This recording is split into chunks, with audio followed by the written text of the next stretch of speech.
السلام علیکم۔ دیکھتی آنکھوں اور مسکراتے ہونٹوں کو کریم خان کا سلام۔ ڈیئر فرینڈس، آج کی اس اسٹوری کا نام ہے نظر فریب بائے مرزا امجد بیگ۔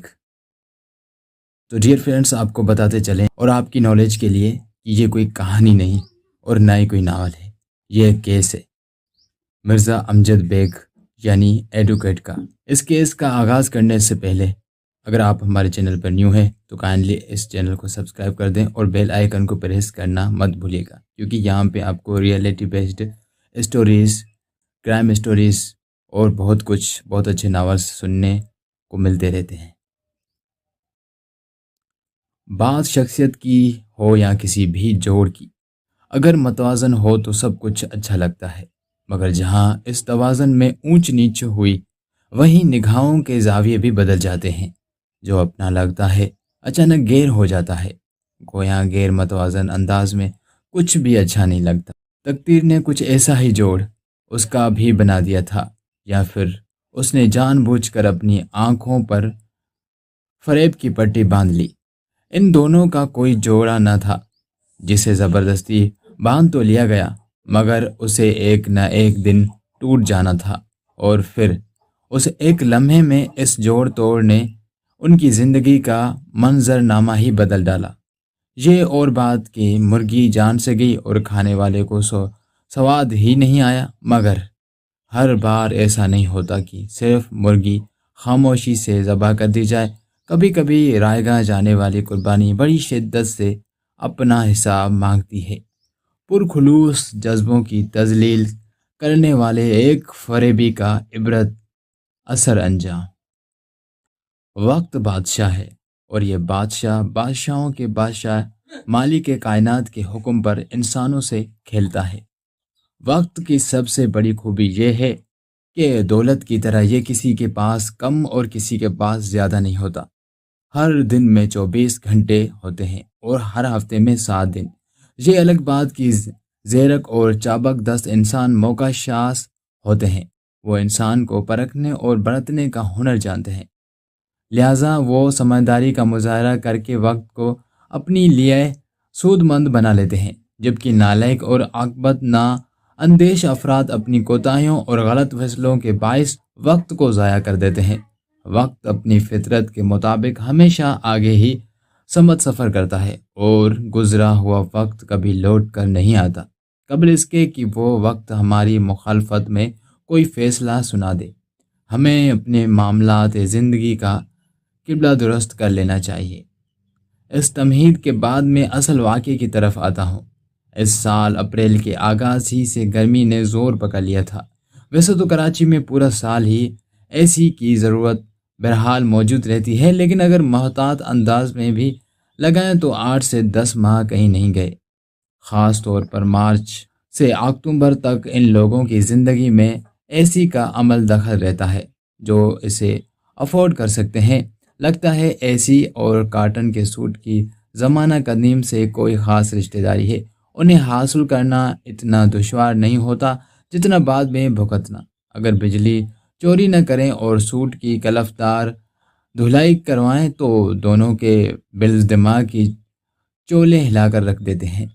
ان دنوں میرے آفس کا اے سی سروس کے لیے گیا ہوا تھا، لہٰذا سیلنگ فین سے گزارا ہو رہا تھا، وہ بھی ایک تپتی ہوئی حبس زدہ سے پر تھی۔ میں اپنے آفس میں بیٹھا تھا کہ سیکریٹری نے بتایا صدیقی صاحب کی کال ہے۔ میں نے اسے کال ٹرانسفر کرنے کے لیے کہہ دیا۔ اگلے ہی لمحے صدیقی صاحب کی آواز میری سماعت سے ٹکرائی۔ بیگ صاحب السلام علیکم۔ مظہر صدیقی سے میری بہت پرانی یاد اللہ تھی۔ وہ ایک فلاحی تنظیم کے روح رواں تھے۔ جواباً میں نے شائستہ لہجے میں ان سے کہا وعلیکم السلام، آپ کیسے ہیں؟ صدیقی نے پوچھا کام کیسا چل رہا ہے؟ اللہ کا کرم ہے، آپ سنائیں؟ میں بھی ٹھیک ہوں، انہوں نے بتایا۔ پھر پوچھا آپ آج کتنے بجے تک آفس میں موجود رہیں گے؟ کم از کم 9 بجے رات تک تو ہوں، میں نے جواب دیا۔ اس کے بعد کا انحصار کلائنٹس کی آمد پر ہے۔ میں آپ کے پاس ایک بندے کو بھیج رہا ہوں، اس کا نام شاکر علی ہے۔ صدیقی صاحب نے کہا اس کی ایک عزیزہ کسی قانونی مسئلے میں پھنسی ہوئی ہے۔ آپ ان لوگوں کے لیے وقت نکال لیجئے گا۔ جی میں ضرور وقت نکالوں گا، لیکن آپ کو پتہ ہے نا۔ جی مجھے بالکل پتہ ہے۔ آپ قطع کلامی کرتے ہوئے خوش دلی سے بولے، آپ فیس کے بغیر کسی کیس میں ہاتھ نہیں ڈالتے۔ اللہ آپ کا بھلا کرے۔ میں نے بھی جواباً زندہ دلی کا مظاہرہ کرتے ہوئے کہا، فیس کی وصولی کے علاوہ بھی میرا ایک اصول ہے۔ وہ کیا؟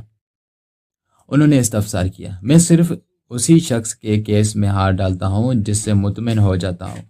میں نے تو ٹوک انداز میں کہا، یہ آپ کا حق ہے۔ وہ مضبوط لہجے میں بولے، اگر آپ کا اطمینان محسوس نہ ہو تو آپ اس کیس کو چھوڑ سکتے ہیں اور فیس کے لیے بھی بے فکر ہو جائیں۔ یہ کوئی چیریٹی ایشو نہیں ہے جو میں آپ سے فیس میں رعایت کے لیے درخواست کروں گا۔ آپ کلائنٹ سے اپنی پوری فیس وصول کیجیے گا۔ میں نے صدیقی صاحب کا شکریہ ادا کیا اور اختتامی کلمات کے بعد ہمارے درمیان ٹیلی فون سلسلہ موقوف ہو گیا۔ ٹھیک 8 بجے مظہر صدیقی کا بھیجا ہوا وہ بندہ میرے سامنے بیٹھا تھا۔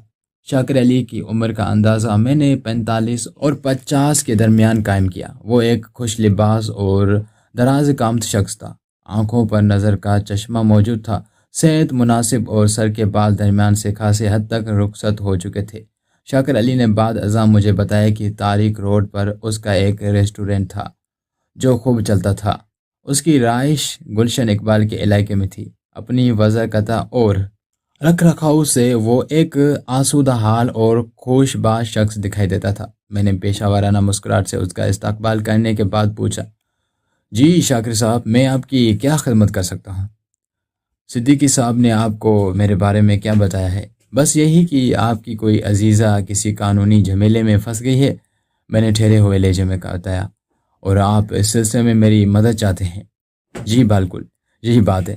وہ اس بات میں گردن ہلاتے ہوئے بولا، نادرہ سے میرا کوئی باقاعدہ رشتہ تو نہیں، لیکن آپ اسے ہمدردی یا انسانیت کا ناطہ کہہ سکتے ہیں۔ بیچاری بہت ہی دکھی اور مظلوم ہے۔ میں نے رف پیڈ اور قلم سنبھالتے ہوئے کہا، نادرہ کے ساتھ کس نوعیت کا مسئلہ ہے؟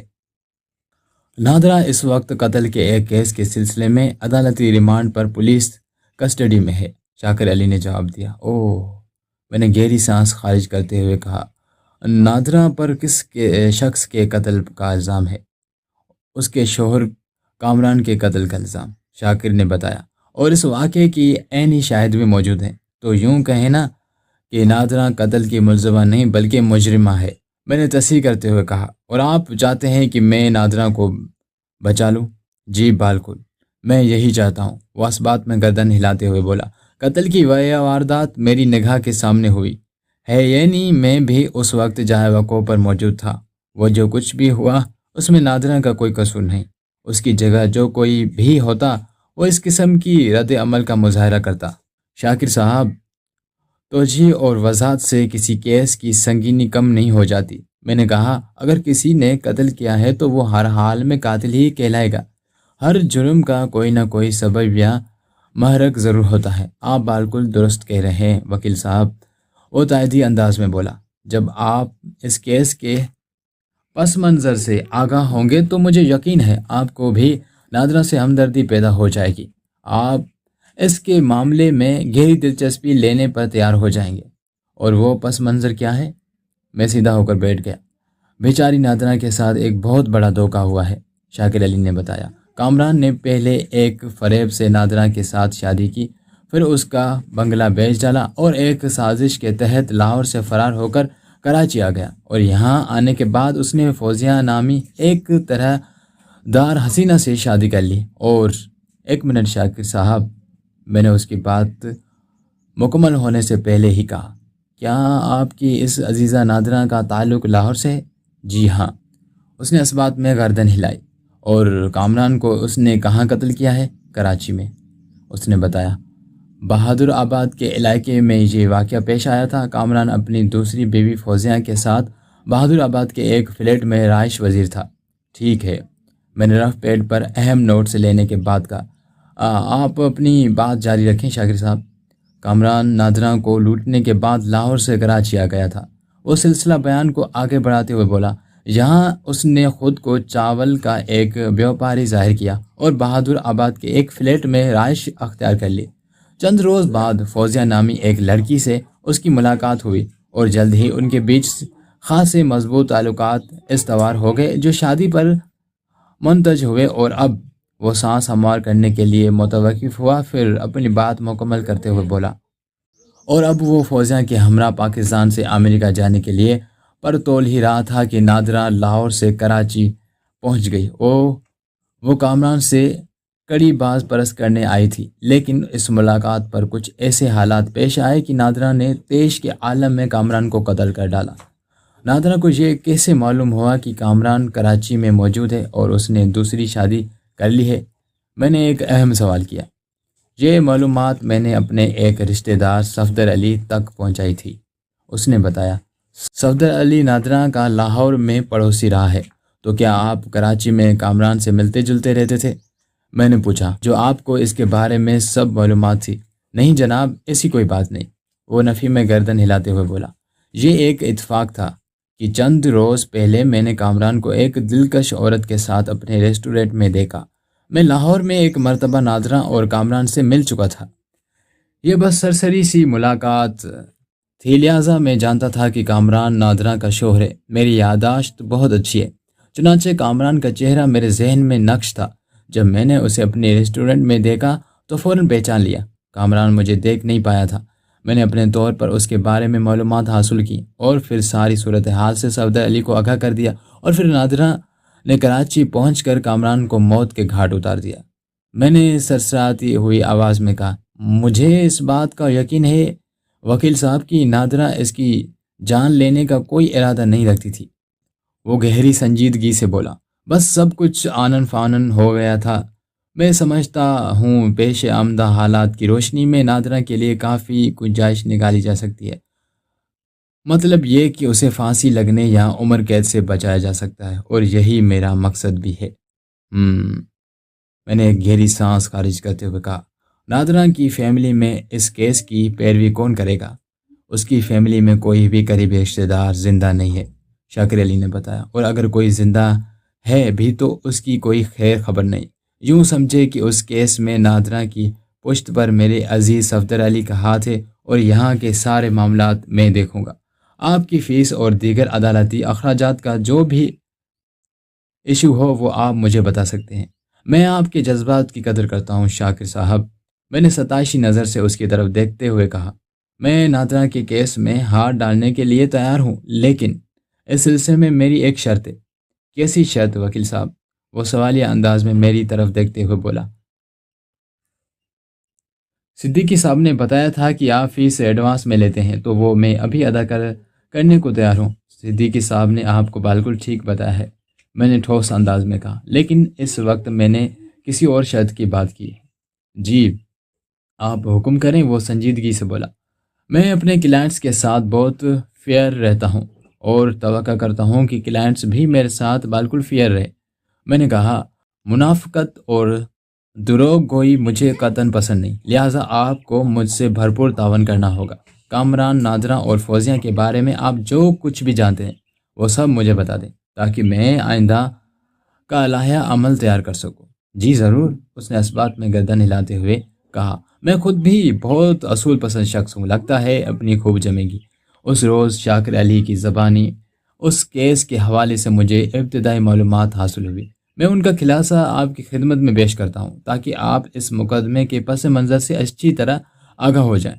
ایک بات ذہن میں رہے کہ ان میں سے بہت سی باتیں مجھے بعد میں پتہ چلی تھیں، لیکن واقعات کی تسلسل کو قائم رکھنے کے لیے میں نے ترتیب کا خیال رکھتے ہوئے انہیں بھی شامل کر لیا ہے۔ اسی طرح بعض باتیں میں نے چھپا بھی لی ہیں، جنہیں عدالتی کارروائی کے دوران میں مناسب موقع پر میں آپ کے سامنے لاؤں گا، تاکہ کہانی کا سسپینس اور سنسنی خیزی برقرار رہے۔ جیسا کہ آپ یہ جان چکے ہیں کہ نادرہ نامی اس خاتون کا تعلق لاہور سے تھا۔ نادرہ کی رہائش نہر کے کنارے واقع شادمان کالونی میں تھی۔ یہ ایک 20 مرلے کی خوبصورت کوٹھی تھی، کراچی کے باسی اسی لگ بھگ 500 گز کا بنگلہ سمجھ لیں۔ کوٹھی اور بنگلہ ایک ہی شے کے دو نام ہیں۔ لاہور میں جس رہائشی کو کوٹھی کہا جاتا ہے۔ کراچی میں اسے بنگلے کے نام سے جانا جاتا ہے۔ بعض انگریزی زدہ افراد سے تھوڑا سا منہ بگاڑ کر بینگلو بھی کہتے ہیں۔ نادرہ کے شوہر ملک وحید کی گلبرگ مارکیٹ میں جویلری کی دکان تھی۔ کاروبار ٹھیک ٹھاک چل رہا تھا، لہٰذا روز شب امن و آشتی سے گزر رہے تھے۔ ان دونوں کی زندگی میں صرف ایک ہی کمی تھی، اور وہ یہ کہ ان کی نسل آگے نہیں بڑھ سکتی تھی۔ شادی کے کئی سال گزر جانے کے باوجود بھی ان کے آنگن میں کسی معصوم کو کلکاریوں کی آواز گونجنے کا سامنا نہیں ہو سکا۔ یہ محرومی ان کا دل خون کر دیتی، تاہم وہ قدرت سے جنگ نہیں کر سکتے تھے، لہٰذا صبر و شکر کا دامن تھامے زندگی کا سفر جاری رکھے ہوئے تھے۔ ان کی جمی جمائی زندگی میں بھونچال اس وقت آیا جب ایک شام ملک وحید کی دکان پر ڈکیتی کی خونی واردات پیش آئی۔ 3-4 مسلح ڈاکو اس کی دکان میں داخل ہوئے اور ملک وحید سمیت دونوں ملازمین کو گن پوائنٹ پر رکھ کر انہوں نے دکان کا صفایا کر ڈالا۔ تمام سونا اور نقدی سمیٹنے کے بعد وہ واپسی کی راہ ناپنے ہی والے تھے کہ ملک وحید کا نصیب خراب کہ اچانک اس نے بہادری دکھانے کی کوشش کی۔ یہ اس کی ایک اضطراری حرکت تھی۔ ڈاکوؤں نے جتنی آسانی اور سہولت سے اپنا کام دکھایا تھا، اس کے پیش نظر وہ ملک وحید کی جانب سے اس قسم کی مزاحمت کی توقع نہیں رکھتے تھے، لہٰذا یہ مہم جوئی ملک صاحب کو بہت مہنگی پڑی، اور ڈاکوؤں کے رد عمل کے طور پر ملک صاحب کو اپنی جان کا نذرانہ پیش کرنا پڑا۔ اس آنے نے نادرہ کو توڑ کر رکھ دیا۔ ڈاکٹر گلبرگ مارکیٹ والی دکان میں جھاڑو پھیر گئے تھے، چنانچہ اس بزنس کو جاری رکھنا ممکن نہیں تھا۔ اگر وہ دکان بھری پڑی ہوئی ہوتی تو ملازمین کے رحم و کرم پر اس کا کام آگے بڑھانا نادرہ کے بس کی بات نہیں تھی۔ وہ ایک سیدھی سادی سی گھریلو عورت تھی، کاروبار اور دکانداری اس کے اختیار سے باہر تھا۔ مرحوم ملک وحید نے نادرہ کے لیے شادمان کالونی والی کوٹھی کے علاوہ کچھ رقم بینک میں بھی چھوڑی تھی۔ یہ اتنا اماؤنٹ تھا کہ اس سے حاصل ہونے والا ماہانہ منافع نادرہ کے گزر بسر کے لیے کافی تھا، لہٰذا اسے کسی قسم کی مالی تنگی یا پریشانی کا سامنا نہیں کرنا پڑا۔ ماہ 2 سال اپنی مخصوص رفتار سے آگے بڑھ رہے تھے کہ ملک میں انویسٹمنٹ کمپنیز کا ایک سیلاب سا آ گیا۔ مختلف ناموں سے کھلنے والی یہ انویسٹ کمپنیز عام بینکوں کی بہ نسبت بہت زیادہ منافع دے رہی تھی، چنانچہ ان دنوں لوگوں نے بینکوں میں سے اپنی رقم نکال کر ان برساتی کمپنیز میں لگانا شروع کر دی تھی۔ شرح منافع اتنی دل فریب، پرکشش اور ہوش ربا تھی کہ بعض ندیدے افراد نے تو اپنا زیور، گھر بار اور تمام قیمتی اشیاء فروخت کر کے بھاری رقم ان کی کمپنیوں کے پاس رکھوا دی تھی۔ مذکورہ کمپنیوں نے بالآخر اپنے کھاتے داروں کے ساتھ کیا سلوک کیا، اس کی تفصیل میں جاننے کی ضرورت نہیں۔ اس عبرتناک تاریخ ماضی سے آپ سب اچھی طرح واقف ہیں۔ لالچ انسان کی فطرت کا لازمی جزو ہے، اور مال و دولت کا لالچ دیگر اشیاء ضرور یہ پر ہمیشہ سبقت رکھتا ہے، کیونکہ سکہ رائج الوقت سے انسان کے 99% مسائل حل ہو جاتے ہیں۔ چنانچہ کسی خیال کے تحت نادرہ نے بھی ایک انویسٹمنٹ کمپنی کا رخ کیا۔ نادرہ کی جو رقم بینک میں رکھی تھی، اس پر ملنے والے منافع سے دوگنا منافع ایک انویسٹمنٹ کمپنی دے رہی تھی، لہٰذا انسانی فطرت سے مجبور ہو کر اس نے بینک سے رقم نکال کر اس انویسٹمنٹ کمپنی میں لگا دی۔ مذکورہ کمپنی کا نام آپ اوور نائٹ انویسٹرز فرض کر لیں، مطلب راتوں رات امیر بنا دینے والی کمپنی۔ جب 2-3 ماہ تک طے شدہ منافع نادرہ کے ہاتھ میں آتا رہا تو اس کے ذہن میں کسی دور دراز گوشے میں موجود یہ خدشہ بھی نکل گیا کہ کہیں اوور نائٹ انویسٹرز والے اس کے ساتھ کوئی ہاتھ نہ کر جائیں۔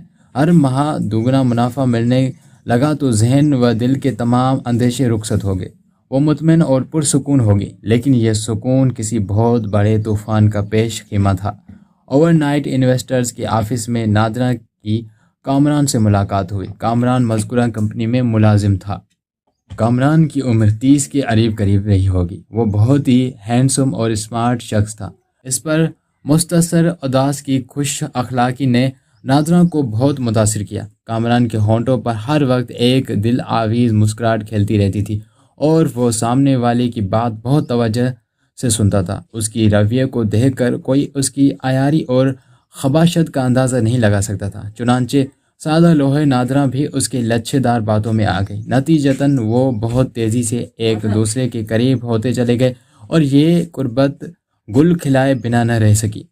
اس وقت کامران کی عمر 30 سال تھی، جبکہ نادرہ 40 کا ہنسا عبور کر چکی تھی، مگر عمروں کا یہ تفاوت ان کی ملاقاتوں کے جوش و جذبات پر اثر انداز نہیں ہو رہا تھا۔ کامران ایک ہوشیار اور چال باز شخص تھا۔ وہ ایک سوچے سمجھے منصوبے کے تحت آگے بڑھ رہا تھا۔ اس کی اداکاری میں اتنی جان تھی کہ نادرہ کو ایک لمحے کے لیے بھی اس کی نیت پر شک نہیں ہوا۔ کامران نے نادرہ پر اپنی محبت کا جال پھینکنے سے پہلے اس کے بارے میں مکمل چھان بین کر لی تھی۔ کسی منصوبے کا ہوم ورک اچھا ہو تو کامیابی کے امکانات روشن ہو جاتے ہیں۔ کامران نے خود کو ایک دل گرفتہ اور محبت میں ناکام بلکہ محروم شخص کی حیثیت سے نادرہ کے سامنے پیش کیا اور اپنی چرب زبانی کی طفیل نادرہ کو یہ یقین دلانے میں کامیاب ہو گیا کہ وہ نادرہ سے شدید نوعیت کی محبت کرنے لگا ہے۔ نادرہ واجبی سی شکل و صورت کی مالک تھی۔ اسے اپنے سے کم عمر کا ایک وجیح و شکیل عاشق میسر آیا تو اس کے سوچنے سمجھنے کی صلاحیت کو زنگ لگ گیا۔ جواباً نادرہ کو بھی کامران سے محبت ہو گئی۔ چند ملاقاتوں میں نادرہ پر کامران کا ایسا رنگ چڑھا کہ وہ اس سے شادی کے لیے تیار ہو گئی۔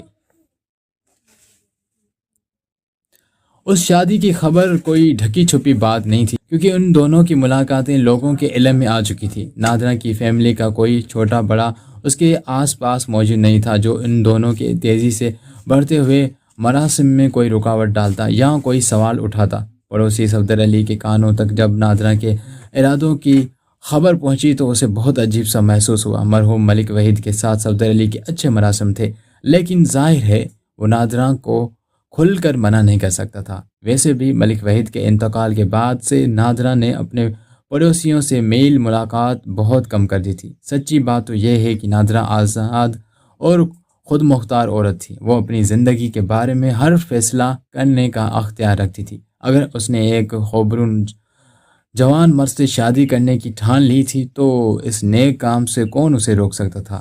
قصہ مختصر، ایک سادہ سی تقریب میں ان کی شادی ہو گئی۔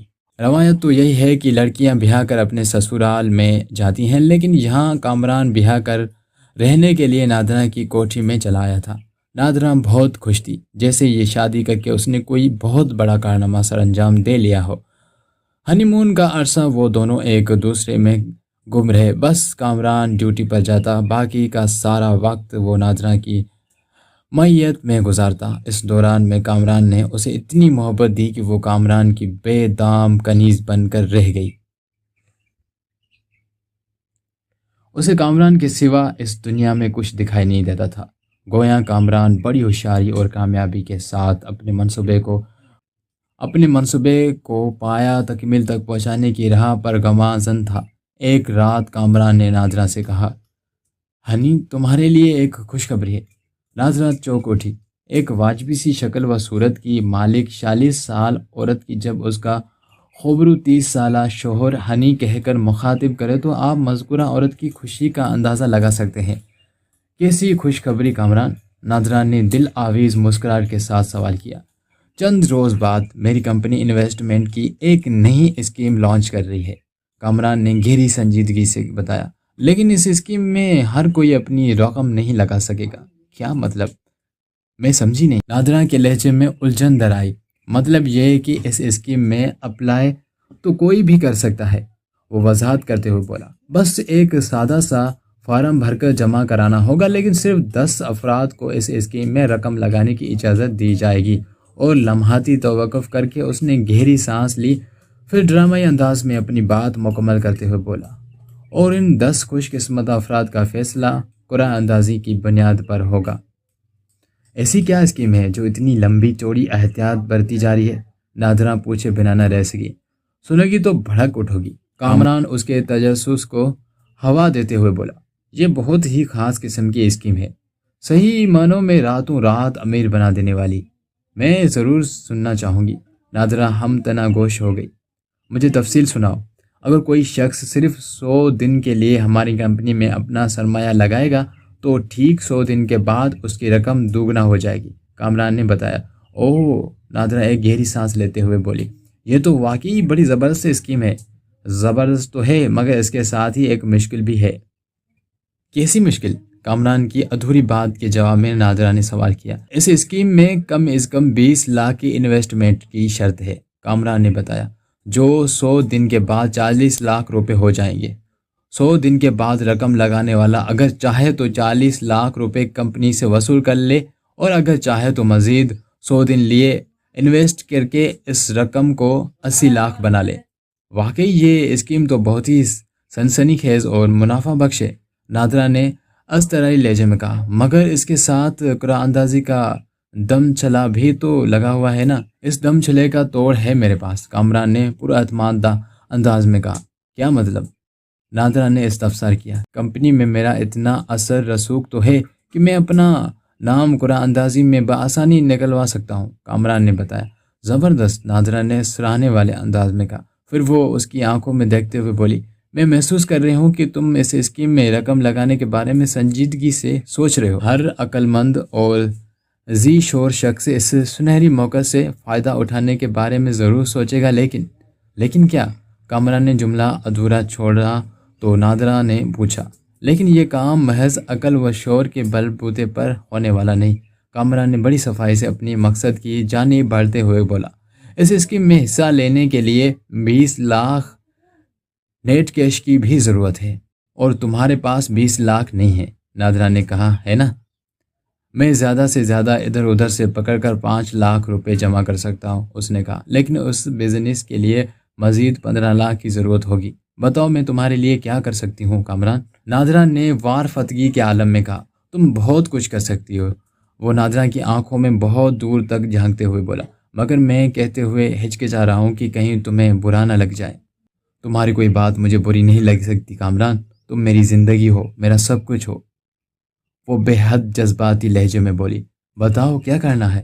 میرے ذہن میں ایک آئیڈیا ہے، کامران نے پرسوچ انداز میں کہا۔ اگر اس آئیڈیا پر عمل کیا جائے تو 15 لاکھ روپے حاصل ہو سکتے ہیں۔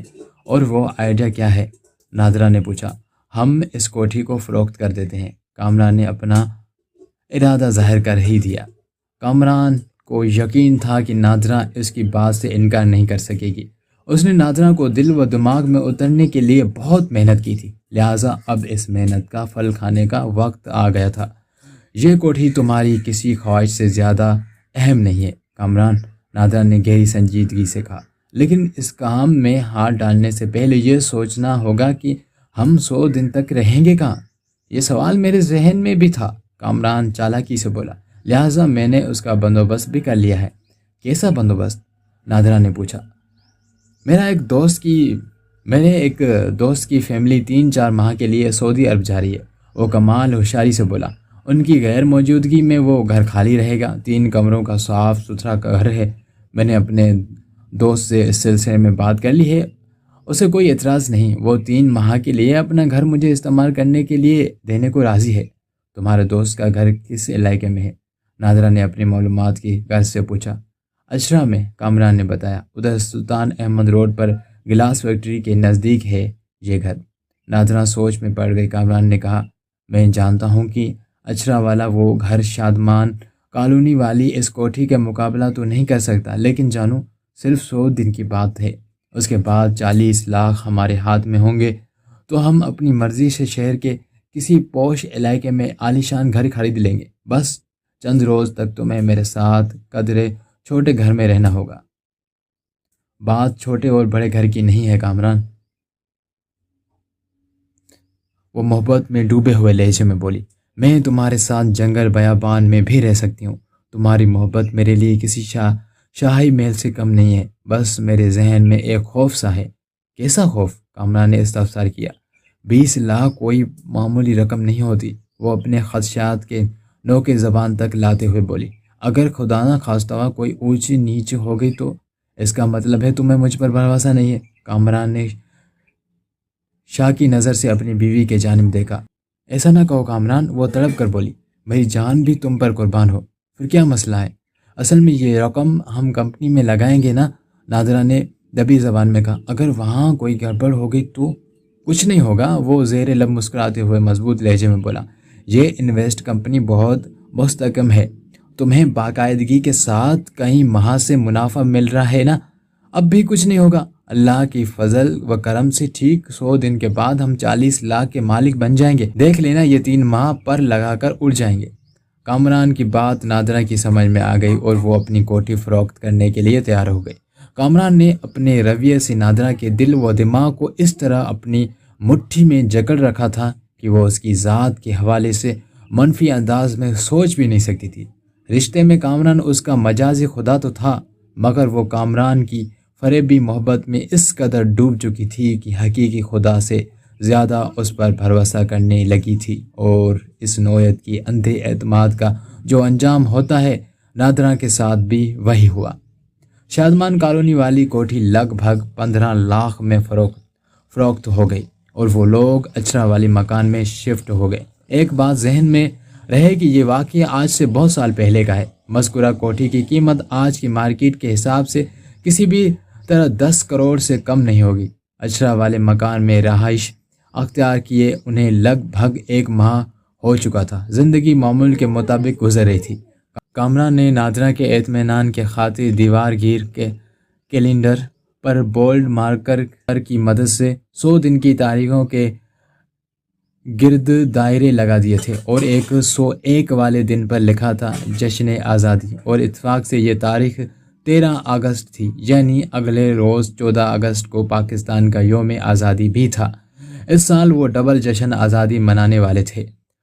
نادرہ دن گن کر 13 اگست کا انتظار کر رہی تھی کہ ایک روز اس پر قیامت ٹوٹ پڑی۔ اس شام کامران دفتر سے گھر واپس نہیں آیا تو اسے تشویش ہوئی۔ کچھ دیر انتظار کے بعد جب اس کی تشویش پریشانی میں بدلنے لگی تو اس نے کمپنی کے آفس فون کیا، مگر اس وقت تک آفس بند ہو چکا تھا۔ اس صورتحال نے اسے عجیب سی اذیت میں مبتلا کر دیا۔ کئی بار اس کے ذہن میں خیال آیا کہ وہ اپنے شوہر کی گمشدگی کی رپورٹ درج کرا دے، لیکن اس نے ایسا نہیں کیا۔ کامران کی کسی دوست کا اس کے پاس نمبر بھی نہیں تھا کہ وہ فون کر کے اس کے بارے میں کچھ معلومات حاصل کر لیتی۔ وہ پوری رات اس نے اپنے گھر میں ٹہلتے ہوئے گزار دی۔ شادی کے بعد یہ پہلی رات تھی جو اس نے کامران کے بغیر بسر کی تھی۔ جب وہ لوگ اچرا والے مکان میں شفٹ ہوئے تو کامران نے ایک پسٹل لا کر نادرہ کو دیا تھا۔ یہ کس لیے ہے؟ نادرہ وہ پستول کو دیکھ کر بولی تھی۔ نئی جگہ ہے، نئے لوگ ہیں، لہٰذا تمہیں ڈر و خوف محسوس ہو سکتا ہے، کامران نے وضاحت کرتے ہوئے کہا۔ یہ تمہاری حفاظت کے لیے ہے، اور تمہیں میرا کتنا خیال ہے؟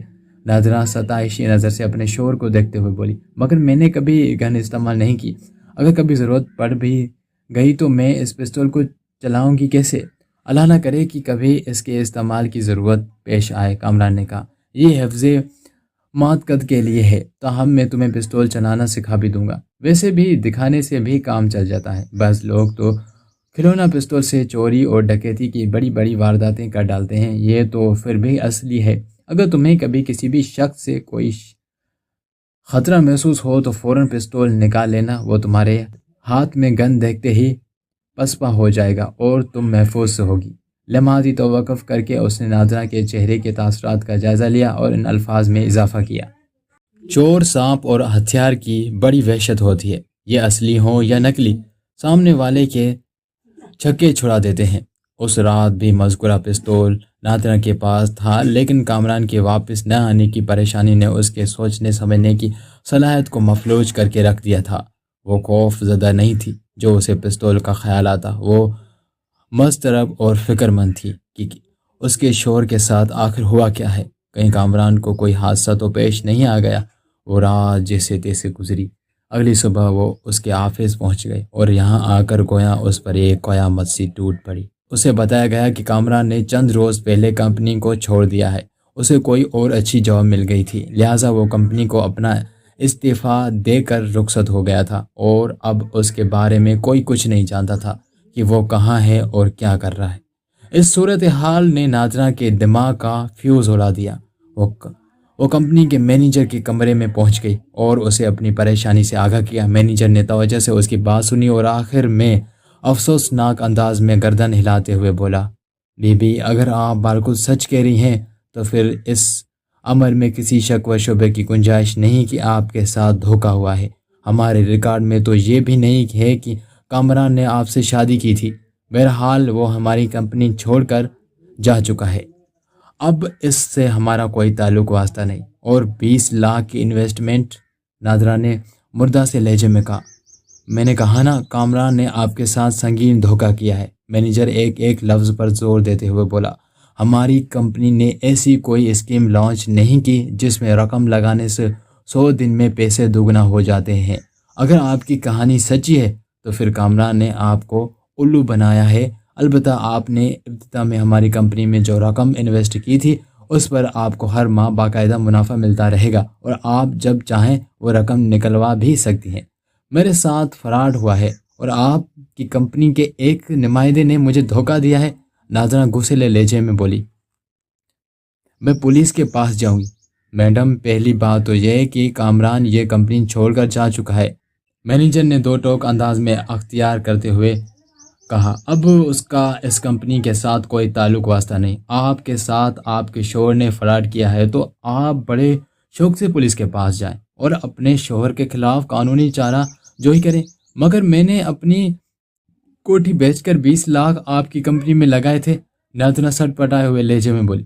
آپ اتنی آسانی سے اپنا دامن نہیں بچا سکتے۔ اگر آپ نے اوور نائٹ انویسٹرز کی کسی اسکیم میں 20 لاکھ کی خطیر رقم لگائی ہے تو آپ کے پاس اس انویسٹمنٹ کے ڈاکیومنٹس بھی ہونا چاہیے، جیسا کہ آپ کی ابتدائی انویسٹمنٹ پر ڈاکیومنٹس تیار کیے گئے تھے۔ لائیں دکھائیں مجھے وہ 20 لاکھ کی سرمایہ کاری کے کاغذات۔ میرے پاس اس رقم کی سرمایہ کاری کی ثبوت کے طور پر ایک پرزہ بھی نہیں ہے۔ نادرا رواں سی ہو گئی۔ میں نے یہ رقم اپنی کوٹھی بیچ کر کامران کے ہاتھ میں دی تھی، تو پھر جا کر آپ کامران ہی سے 20 لاکھ کا حساب طلب کریں، مینیجر نے روکھے پھیکے لہجے میں کہا۔ آپ کے بقول وہ آپ کا شوہر ہے، تو اس تناظر میں یہ آپ لوگوں کا خانگی معاملہ ہے، ہماری کمپنی سے اس کا دور کا واسطہ بھی نہیں نکلتا، لہٰذا آپ میرا قیمتی وقت برباد نہ کریں، مجھے اور بھی بہت سارے ضروری کام ہیں۔ نادرا کا ذہن بار بار چیخ رہا تھا کہ کامران اسے چونا لگا کر رفو چکر ہو چکا ہے، مگر دل اس حقیقت کو تسلیم کرنے کے لیے تیار نہیں تھا۔ دل کے نزدیک اوور نائٹ انویسٹرز کا مینیجر بھی چھوٹا تھا۔ کامران نے ابھی جاب بھی نہیں چھوڑی تھی اور اس نے پوری دنیا کو اپنی شادی کے بارے میں بھی بتا رکھا تھا، اور یہ کہ وہ کسی ایسی مصیبت میں گرفتار تھا کہ نادرا کے پاس نہیں آ سکتا تھا۔ نادرا کو اس کا دل جو یقین دہانیاں کرا رہا تھا اس کا حقیقت سے دور کا بھی واسطہ نہیں تھا۔ یہ اس کی محبت کا اعجاز تھا جو وہ کامران سے کرتی تھی۔ شاید اسی لیے محبت کو اندھی کہا جاتا ہے کہ یہ عقل پر تالا ڈال دیتی ہے اور منطق کا منہ بند کر دیتی ہے، اور نادرا نے ٹوٹ کر کامران سے محبت کی تھی۔ محبت میں عقل اور منطق کا کوئی عمل دخل نہیں۔ چند روز بعد نادرا کی محبت پر اس وقت ایک کاری چوٹ پڑی جب ایک شخص نے اس کا دروازہ کھٹکھٹایا اور کہا، کامران صاحب کہاں غائب ہیں؟ آپ کون؟ نادرا کے لیے وہ شخص اجنبی تھا، لہٰذا وہ اس کے سامنے اپنی ویبتا نہیں رکھ سکتی تھی۔ آپ کو کامران سے کیا کام ہے؟ بی بی، آج اس مہینے کی 10 تاریخ ہو گئی ہے، اس شخص نے بتایا، ابھی تک کرایہ نہیں پہنچا، جبکہ میں نے کامران صاحب پر یہ بات واضح کر دی تھی کہ ہر ماہ کی 5 تاریخ کو ہر صورت کرایہ ادا کرنا ہوگا۔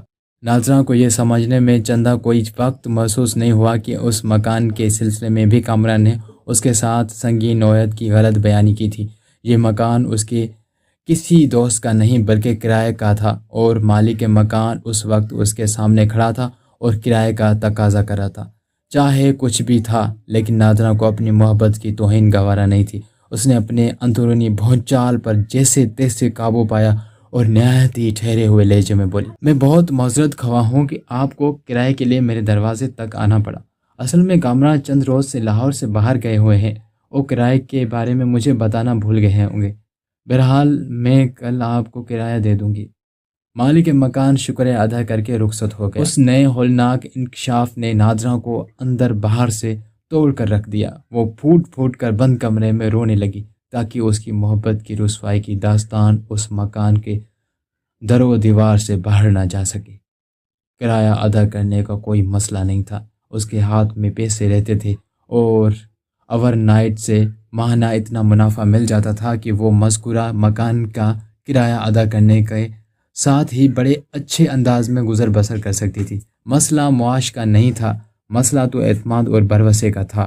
اس نے جس شخص کی محبت میں گرفتار ہو کر اپنی عزت و آبرو، جان و مال سب کچھ اس پر نچھاور کر دیا تھا، وہی قدر ناشناس اس کی وفا اور محبت کو پاؤں تلے روند کر چلا گیا تھا۔ یہ اتنا بڑا دکھ، اتنا عظیم سانحہ تھا کہ وہ کسی کے سامنے اپنے درد کو بیان بھی نہیں کر سکتی تھی۔ اس کے اعتماد کا خون کرنے والا اب اس کے دسترس میں نہیں تھا۔ بہت سوچ بچار اور قرب کی منزلوں سے گزر کر نادرہ نے یہ فیصلہ کر لیا کہ وہ خود پر گزرنے والی قیامت کے بارے میں کسی کو کچھ نہیں بتائے گی اور اسی گھر میں رہتے ہوئے کامران کا انتظار کرے گی۔ دل گواہی دے رہا تھا کہ کامران ضرور واپس آئے گا۔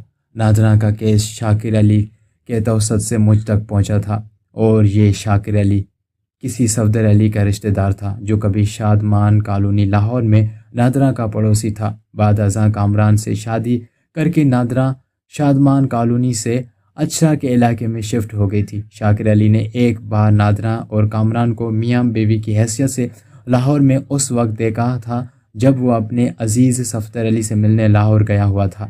شاکر علی ایک ریسٹورنٹ کا مالک تھا۔ اس کا عالی شان ریسٹورنٹ طارق روڈ پر لبرٹی چوک کے قریبی واقع تھا۔ اپنے اسی ریسٹورنٹ میں ایک روز شاکر علی نے کامران کو ایک نوخیز دوشیزہ کے ساتھ دیکھا تو اس کا ماتھا ٹھنکا۔ وہ 40 سالہ واجبی سی شکل و صورت کی مالک نادرہ کو کامران کی بیوی کی حیثیت سے جانتا تھا، اور اب وہی کامران ایک 25 سالہ خوبرو حسینہ کے ساتھ ریسٹورنٹ میں بیٹھا راز و نیاز میں مصروف تھا۔ اس بدلاؤ نے شاکر علی کو الجھا دیا۔ انسانی نفسیات ہے کہ جب کوئی چیز اس کے ذہن کو الجھا دے تو وہ اپنی اس الجھن کی سلجھن کے لیے ہاتھ پاؤں ضرور مارتا ہے۔ اس رات شاکر علی نے اپنے عزیز صفدر علی کو فون کیا۔ رسمی علیگ سلی کے بعد شاکر علی نے پوچھا، یار صفدر، آپ کے پڑوس میں ایک خاتون رہتی تھی نا جنہوں نے کسی جوان مرد سے شادی کر لی تھی؟ ہاں، تم نادرہ کی بات کر رہے ہو نا؟ صفدر علی نے کہا۔ جی بالکل، شاکر علی نے مضبوط لہجے میں کہا۔ پھر پوچھا، نادرہ کیسی ہے؟ کیا وہ اب بھی تمہارے پڑوس میں آباد ہے؟ نہیں، صفدر علی نے قطعی لہجے میں جواب دیا۔ وہ شادی کے چند روز بعد ہی اپنی کوٹھی بیچ کر شہر کے کسی اور علاقے میں شفٹ ہو گئی تھی۔ لمحاتی توقف کر کے اس نے ایک گہری سانس لی، پھر تشویش بھرے لہجے میں استفسار کیا، سب خیریت تو ہے نا؟ تم اچانک نادرہ کے بارے میں کیوں پوچھ رہے ہو؟ اللہ کرے خیریت ہی ہو، وہ ذومینی لہجے میں بولا، مگر مجھے کوئی گڑبڑ لگ رہی ہے۔ کیسی گڑبڑ شاکر علی؟ صفدر علی پوچھے بنا نہ رہ سکا۔ جواب میں شاکر علی نے صفدر علی کو کامران اور اس کی ساتھی دوشیزہ کے بارے میں تفصیلاً بتا دیا۔ پوری بات سننے کے بعد صفدر علی نے کہا، مجھے تو پہلے ہی یہ شخص کامران کافی مشکوک سا لگا تھا۔ میں نے دبی زبان میں نادرہ کو اس سے شادی سے باز رہنے کے لیے بھی کہا تھا۔ مرحوم ملک وحید کے ساتھ میرا اچھا وقت گزرا تھا۔ وہ گلبرگ میں بیٹھتا تھا اور میں نے ٹیمپل روڈ پر جیولری کی دکان کھول رکھی ہے۔ جب مجھے نادرہ کی کامران سے شادی کی اطلاع ملی تو اسی وقت مجھے دال میں کچھ کالا محسوس ہوا تھا، لیکن ظاہر ہے میں کھل کر اس شادی کی مخالفت نہیں کر سکتا تھا، لہٰذا چپ ہو گیا۔ پھر چند روز بعد نادرہ نے اپنی کوٹھی بیچ دی اور کسی اور علاقے میں چلی گئی۔ صفدر علی میری چھٹی ہنس کہہ رہی ہے کہ نادرہ کے ساتھ کوئی اونچ نیچ ہو گئی ہے۔ شاکر علی نے تشویش میں ڈوبے ہوئے لہجے میں کہا، کیا کس طرح تم نادرہ سے رابطہ کر سکتے ہو؟ اگر میں کوشش کروں تو اسے ڈھونڈ نکالوں گا، صفدر علی نے پرسوچ لہجے میں کہا۔ پلیز یہ کوشش فوری ہی کر ڈالے، شاکر علی نے کہا۔ اس دوران میں کامران کا حدود اربع اور تازہ ترین سرگرمیوں کا سراغ لگاتا ہوں۔ چند روز بعد وہ دونوں ایک مرتبہ پھر نادرہ اور کامران کے موضوع پر خاصی سنجیدہ گفتگو کر رہے تھے۔ دونوں کے پاس ایک دوسرے کو بتانے کے لیے بہت کچھ تھا۔ اس بار بھی ان کی بات ٹیلی فون پر ہی ہو رہی تھی۔ صفدر علی نے نادرہ کو ڈھونڈ نکالا تھا۔ نادرہ سے ملاقات پر کامران کے فراڈ کی کہانی صفدر علی تک پہنچ گئی تھی۔ صفدر علی نادرہ کو اپنے ساتھ اپنی کوٹھی پر لے گیا تھا۔ دوسری جانب شاکر علی نے کامران کی کنڈلی نکال لی تھی۔ کامران نادرہ کو لوٹنے کے بعد لاہور سے کراچی آ گیا تھا، جہاں اس نے بہادر آباد کے علاقے میں ایک فلیٹ میں رہائش اختیار کی اور چاول کے بیپاری کی حیثیت سے ایک نئی زندگی کا آغاز کیا۔ لوگوں کو اس نے یہی بتا رکھا تھا کہ وہ اندرونی سندھ اور اندرونی پنجاب سے چاول خرید کر کراچی کے گلا مارکیٹ میں فروخت کرتا ہے۔ شاکر علی نے اس طرح دار حسینہ کا کھوج بھی لگا لیا تھا جسے اس نے پہلی مرتبہ کامران کے ساتھ ریسٹورنٹ میں دیکھا تھا۔ اس لڑکی کا نام فوزیہ تھا اور وہ کامران کی بیوی تھی۔ ان کی شادی کچھ عرصہ پہلے ہی ہوئی تھی۔ اس سے بھی سنسنی خیز انکشاف یہ کہ چند روز میں کامران اور فوزیہ امریکہ شفٹ ہونے والے تھے۔ وہ کمینہ کب امریکہ جا رہا ہے؟ صفدر علی نے استفسار کیا۔ میں اسے ایسے نہیں جانے دوں گا۔ اس نے نادرہ کو نہ صرف دھوکہ دیا ہے بلکہ اس کی کوٹھی بیچ کر لاکھوں روپے ہڑپ کر گیا ہے۔ وہ 2 دن بعد یہاں سے پرواز کر جائے گا، شاکر علی نے بتایا۔ میں نے اپنے ایک خاص آدمی کو سائے کی طرح اس کے پیچھے لگایا ہوا ہے۔ وہ سنڈے کی رات جہاز پر سوار ہوگا، لیکن جہاں تک لاکھوں روپے کی رقم کا تعلق ہے تو وہ سارا اماؤنٹ کامران اور فوزیہ کے روانہ ہونے سے پہلے ہی امریکہ بھیجا جا چکا ہے۔ کیا مطلب ہے تمہارا؟ صفدر علی نے اضطراری لہجے میں پوچھا۔ میری معلومات کے مطابق کامران نے چند روز پہلے اپنا سارا سرمایہ ہینڈی کے ذریعے نیو یارک کے ایک اسٹاک بروکر کے نام یہاں سے امریکہ بھیج دیا ہے۔ اوہ، صفدر علی نے ایک گہری سانس لی۔ گویا اب ہمارے ہاتھ میں صرف یہ کامران ہی ہے۔ اگر ہم چاہیں تو اسے فوزیہ کے ساتھ کہاں امریکہ جانے سے روک سکتے ہیں۔ بالکل یہ ممکن ہے، شاکر علی نے کہا، لیکن اس کے لیے نادرہ کا یہاں کراچی میں ہونا ضروری ہے۔ کیا آپ اسے ایک آدھا دن میں یہاں میرے پاس پہنچا سکتے ہیں؟ میں یہ کر سکتا ہوں، تم فکر نہ کرو، صفدر علی نے تسلی بھرے لہجے میں کہا۔ 24 گھنٹے کے بعد نادرہ تمہارے پاس ہوگی۔ پیسے تو گئے، ہم اس قبض کو پکڑ لیں تو کافی حد تک یہ مسئلہ حل ہو جائے گا۔ کیا تم کراچی میں اس معاملے کو آسانی سے ہینڈل کر لو گے؟ آپ بالکل بے فکر ہو جائیں، شاکر علی نے کہا۔ میں سب دیکھ لوں گا، بس آپ نادرہ کو کسی بھی طرح سنڈے کے دوپہر تک میرے پاس پہنچا دے۔ اس کے بعد میں جانوں اور میرا کام ہینڈی یا حوالہ کے ذریعے بھاری رقوم کو ایک ملک سے دوسرے ملک ٹرانسفر کرنا بہت پرانا طریقہ ہے۔ اگرچہ یہ دھندا غیر قانونی کے زمرے میں آتا ہے، لیکن یہ کام نہایت ایمانداری سے کیا جاتا ہے۔ تاہم 9/11 کے واقعے کے بعد سے ہینڈی کے حوالے سے خاصی سخت بین الاقوامی قوانین بنائے گئے ہیں، لہٰذا یہ کام خاصاً کم ہو گیا ہے اور جتنا بھی ہو رہا ہے نہایت ہی احتیاط اور رازداری کے ساتھ جاری ہے۔ آج کل اسے منی لانڈرنگ کا ٹائٹل دے دیا گیا ہے۔ شاکر علی نے بہت اچھا ہوم ورک کر رکھا تھا، لہٰذا جب نادرہ کراچی پہنچی تو وہ فوراً حرکت میں آ گیا۔ شاکر کی معلومات کے مطابق کامران اور فوزیہ کو سنڈے کی رات 10 بجے اپنے فلیٹ سے نکلنا تھا۔ یہاں سے وہ سیدھا ایئرپورٹ کا رخ کرتے، پھر وہ دونوں نصف شب کے آس پاس امریکہ کے لیے پرواز کر جاتے۔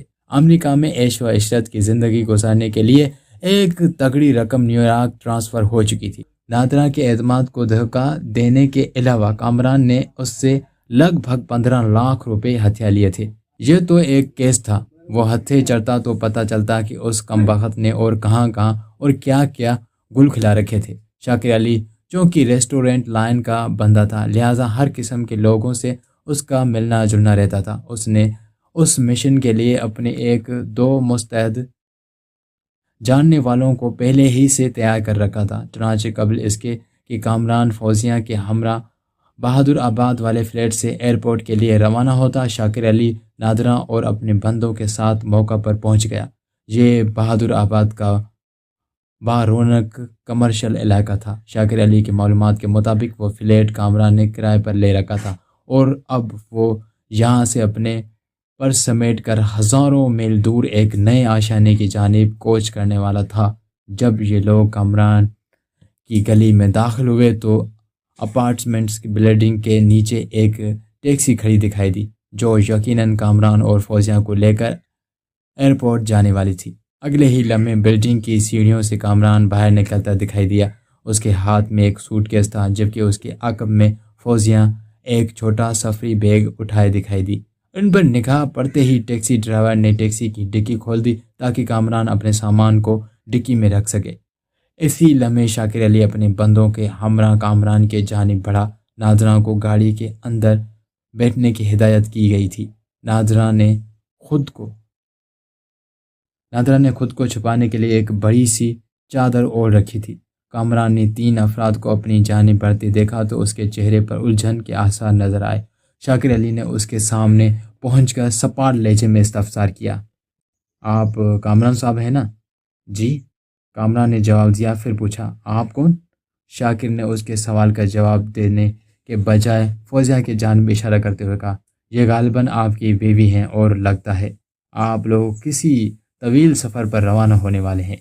جی، آپ کا اندازہ درست ہے، کامران نے بصطور الجھن زدہ انداز میں کہا۔ ہم لوگ کچھ عرصے کے لیے ملک سے باہر جا رہے ہیں، مگر آپ نے اپنا تعارف نہیں کرایا۔